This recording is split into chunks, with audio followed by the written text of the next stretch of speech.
بسم اللہ الرحمن الرحیم۔ السلام علیکم۔ محبوب سبحانی غوث سمدانی حضرت شیخ عبد القادر جیلانی رحمۃ اللہ علیہ فرماتے ہیں کہ میں ایک دن جنگل کی طرف چلا گیا جہاں کوئی بھی چیز کھانے پینے کو میسر نہ تھی۔ کئی دن وہاں رہنا پڑا، سخت پیاس کا سامنا ہوا۔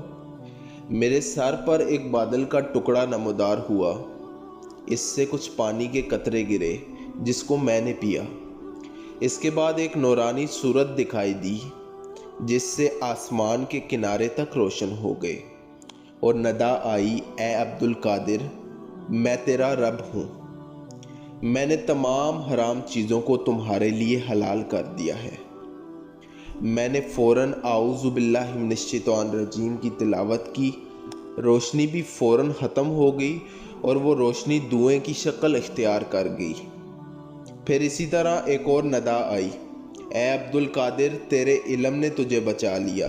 اس سے قبل اسی طرح میں نے 70 اولیاء اللہ کو گمراہ کر کے گڑھے میں ڈال چکا ہوں۔ آپ رحمۃ اللہ علیہ نے فرمایا، اے ملعون، تو مجھے پھر سے گمراہ کر رہا ہے؟ میرے علم نے نہیں بلکہ مجھے میرے رب کے فضل نے بچایا ہے۔